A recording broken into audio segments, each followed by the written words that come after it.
This is not your ordinary farm crisis. We call it Farmageddon. And if they don't do something, there's going to be some farmers that ain't going to be around next year. We're joined now by the founder and president of the National Black Farmers Association, John Boyd Jr. Sir, thanks so much for being with us. What are you hearing from farmers about what they're going through right now? Well, this is the worst time since the 80s, and I was farming in the 80s, where farmers were going out of business. Farm foreclosures are on the rise, farm suicides are on the rise, farm bankruptcies are on the rise. And this is a bad time in this country for American agriculture and America's farmers. The president's tariffs are putting farmers out of business. These are very low commodity prices. I watched the president's interview yesterday. He touted how great the markets were doing, but the markets aren't doing well for America's farmers. Corn, wheat, and soybeans are all down. It's harvest time, and we haven't gotten any orders from China to purchase soybeans from farmers. And we need answers from the administration on what they can do to help America's farmers. Now, you just talked about the big, beautiful bill.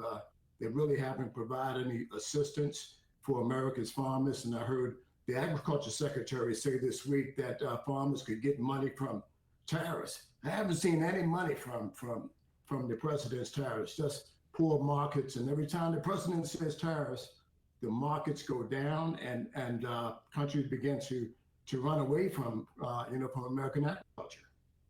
Yeah, I wonder because during the first Trump administration, specifically on soybeans, in response to dwindling international demand, the administration put out subsidies to try to help soybean farmers. Have you heard anything from the administration about something like that coming soon? Absolutely nothing. The first Trump administration, paid out $23 billion in the program called the Market Facilitation Program. But what was ironic about that, that $28 billion didn't really provide any relief for America's black farmers. We're pretty much left out of that equation. And what the president is doing different this time that he didn't do last time is he doesn't care. He's hurting all farmers now. He's treating us all the same. So that's something he said he was going to do.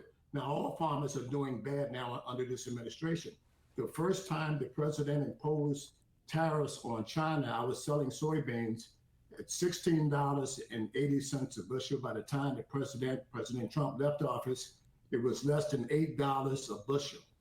And the markets never really came back. So what the point I'm trying to make here is the tariffs didn't work the first time the president imposed them. And I don't think that they're going to help us now. And I don't believe that they're going to provide any resources for America's farmers. So what happens now in this sort of gap as the Farm Bill expires and you have to wait until some of the allocations from the Big Beautiful Bill to kick in next year? Well, we need members of Congress to start fighting, especially Democrats. Democrats are too quiet here.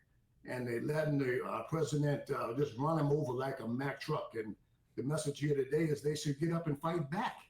We haven't had a farm bill in quite some time, and the country is running off a continuous resolution here.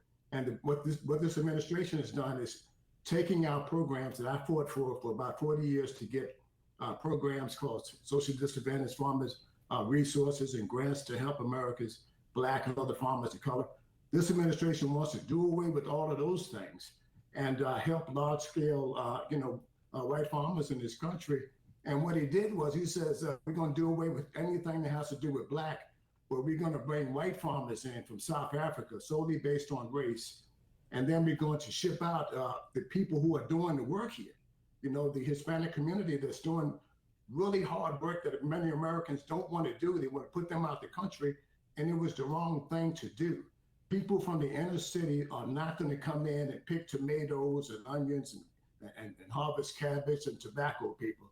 It's the wrong thing, and they're taking American agriculture in the wrong direction, this administration is. John Boyd Jr., thank you so much for the time and for sharing your perspective. Appreciate you. Thank you so much for having me.